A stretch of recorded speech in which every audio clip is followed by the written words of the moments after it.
This is The Gift of the Magi by O. Henry. $1.87. That was all, and 6 cents of it was in pennies. Pennies saved 1 and 2 at a time by bulldozing the grocer and the vegetable man and the butcher until one's cheeks burned with the silent imputation of parsimony that such close dealing implied. 3 times Della counted it. $1.87. And the next day would be Christmas. There was clearly nothing to do but flop down on the shabby little couch and howl. So Della did it, which instigates the moral reflection that life is made up of sobs, sniffles, and smiles, with sniffles predominating. While the mistress of the home is gradually subsiding from the first stage to the second, take a look at the home. A furnished flat at $8 a week. It is not exactly beggar description, but it certainly had that word on the lookout for the Medicancy squad. In the vestibule below was a letterbox into which no letter would go, and an electric button from which no mortal finger could coax a ring. Also appertaining thereunto was a card bearing the name Mr. James Dillingham Young. The Dillingham had been flung to the breeze during a former period of prosperity when its possessor was being paid $30 a week. Now, when the income was shrunk to $20, though, they were thinking seriously of contracting to a modest and unassuming D. But whenever Mr. James Dillingham Young came home and reached his flat above, he was called Jim, and greatly hugged by Mrs. James Dillingham Young, already introduced to you as Della, which is all very good. Della finished her cry and attended to her cheeks with the powder rag. She stood by the window and looked out dully as a gray cat walking a gray fence in a gray backyard. Tomorrow would be Christmas Day, and she had only $1.87 to which to buy Jim a present. She had been saving every penny she could for months, with this reward. $20 a week doesn't go far. Expenses had been greater than she had calculated. They always are. Only $1.87 to buy a present for Jim. Her Jim.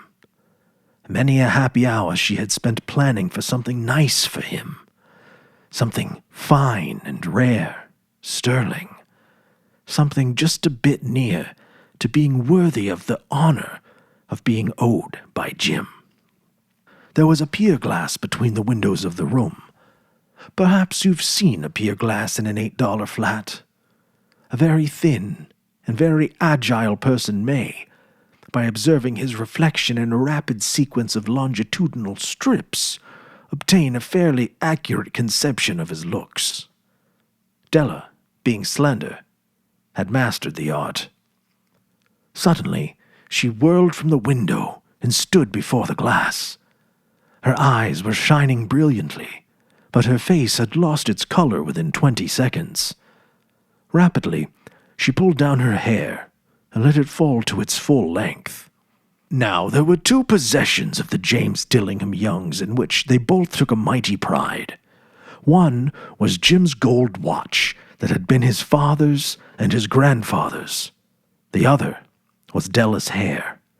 Had the Queen of Sheba lived in the flat across the air shaft, Della would have let her hair hang out of the window some day, just to depreciate Her Majesty's jewels and gifts. Had King Solomon been the janitor, with all of his treasures piled up in the basement, Jim would have pulled out his watch every time he passed, just to see him pluck at his beard from envy. So now Della's beautiful hair fell about her, rippling and shining like a cascade of brown waters. It reached below her knee and made itself almost a garment for her. And then she did it up again, nervously and quickly. Once she faltered for a minute, and stood still while a tear or two splashed on the worn red carpet. On went her old brown jacket. On went her old brown hat. With a whirl of skirts, and with the brilliant sparkle still in her eyes, she fluttered out the door and down the stairs to the street, where she stopped at the sign read, "Me Sofroni, hair goods of all kinds." One flight up Della ran, and collected herself, panting. "Madam, large, too white, chilly, hardly looked the Sofroni. Will you buy my hair?" asked Della. "I buy hair," said Madam. "Take your hat off. Let's have a sight at the looks of it." Down rippled the brown cascades. $20, said Madam, lifting the mass with a practiced hand. "Give it to me quick," said Della. Oh, and the next 2 hours tripped by on rosy wings. Forget the hashed metaphor. She was ransacking the stores for Jim's present. She found it at last. It surely had been made for Jim and no one else. There was no other like it at any of the stores, and she had turned all of them inside out. It was a platinum fob chain, simple and chaste in design, properly proclaiming its value by substance alone, and not by meretricious ornamentation. As all good things should do, it was even worthy of the watch. As soon as she saw it, she knew that it must be Jim's. It was like him. Quietness and value. The description applied to both. $21 they took from her for it, and she hurried home with the 87 cents. With that chain on his watch, Jim might be properly anxious about the time in any company. Grand as the watch was, he sometimes looked at it on the sly on account of the old leather strap that he used in place of a chain. When Della reached home, her intoxication gave way a little to prudence and reason. She got out her curling irons and lighted the gas and went to work repairing the ravages made by generosity added to love, which is always a tremendous task, dear friends, a mammoth task. Within 40 minutes, her head was covered with tiny, close-lying curls that made her look wonderfully like a truant schoolboy. She looked at her reflection in the mirror long, carefully and critically. "If Jim doesn't kill me," she said to herself, "before he takes a second look at me, he'll say I look like a Coney Island chorus girl. Or what could I do with $1.87? At 7 o'clock, the coffee was made, and the frying pan was on the back of the stove, hot and ready to cook the chops. Jim was never late. Della doubled the fob chain in her hand and sat on the corner of the table near the door that he always entered. Then she heard his step on the stair, away down on the first flight, and she turned white for just a moment. She had a habit of saying a little silent prayer about the simplest everyday things, and now she whispered, "Please, God, make him think I'm still pretty." The door opened, and Jim stepped in and closed it. He looked thin and very serious. Poor fellow. He was only 22, and to be burdened with a family. He needed a new overcoat, and he was without gloves. Jim stopped inside the door, as immovable as a setter at the scent of quail. His eyes were fixed upon Della, and there was an expression in them that she could not read, and it terrified her. It was not anger, nor surprise, nor disapproval, horror, or any of the sentiments that she had been prepared for. He simply stared at her, fixedly, with that peculiar expression on his face. Della wriggled off the table and went for him. "Jim, darling," she cried, "don't look at me that way.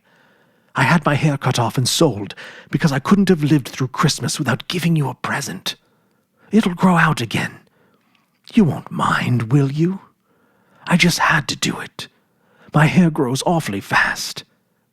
Say Merry Christmas, Jim, and let's be happy. You don't know what a beautiful, nice gift I've got for you." "You've cut off your hair?" asked Jim laboriously, as if he had not arrived at that patent fact yet, after even the hardest mental labor. "Cut it off and sold it," said Della. "Don't you like me just as well anyhow? I'm me without my hair, aren't I?" Jim looked about the room curiously. "You say your hair is gone," he said, with an air of almost idiocracy. "You needn't look for it," said Della. "It's sold, I tell you. Sold and gone, too. It's Christmas Eve, boy. Be good to me, for it went to you. Maybe the hairs of my head were numbered," she went on, with sudden, serious sweetness, "but nobody could ever count my love for you. Shall I put the chops on, Jim?" Out of his trance, Jim seemed quickly to wake. He enfolded his Della. "For 10 seconds, let us regard with discreet scrutiny some inconsequential object in the other direction. $8 a week, or $1 million a year. What is the difference? A mathematician or a wit would give you the wrong answer. The Magi brought valuable gifts, but that was not among them. This dark assertion will be illuminated later on.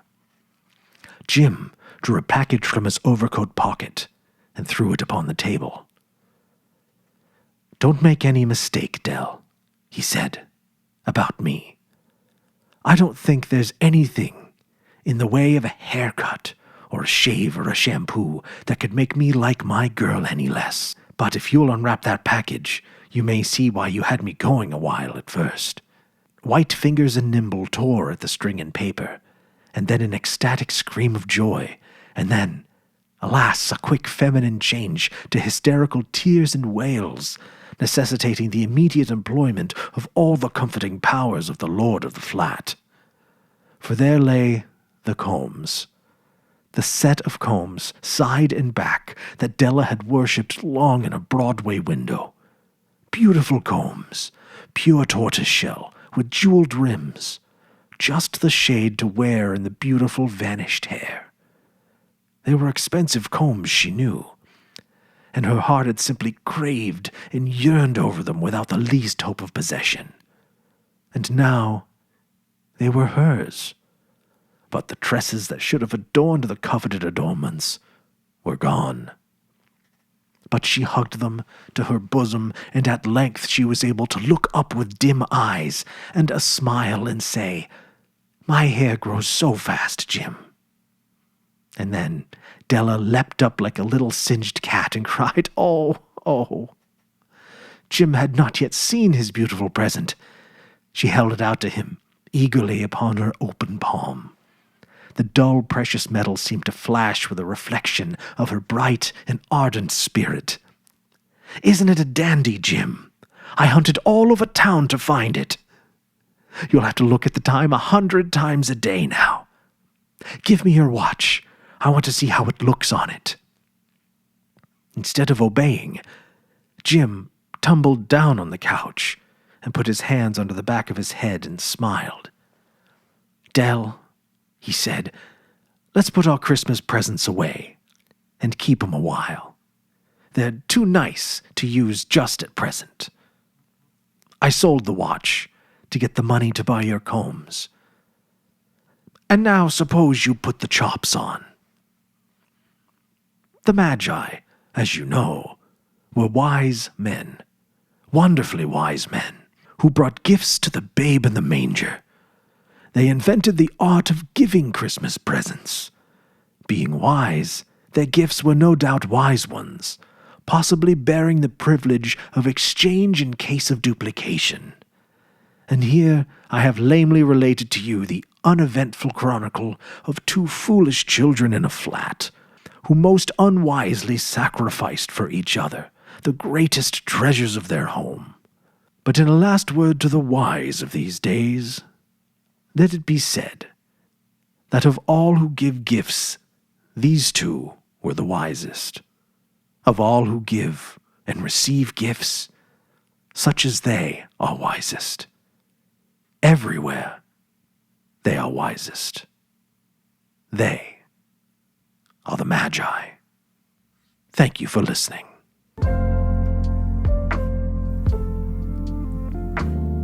Stories Telling Christmas Stories is celebrated by a live studio audience at Milt House Studios in Milton, Vermont, casting around the globe to your frontal lobe on YouTube or wherever podcasts are found. You can help keep STS free from intrusive mid-roll ads and corporate sponsorships by supporting us on Patreon or YouTube memberships, starting at $1 a month or more, to gain access to behind-the-scenes extras and early access to every video. What's your favorite Christmas story? Let us know in the comments section down below, and we may feature it in a future episode. And until next time, stay jolly. Ho, ho, ho. Was that really necessary?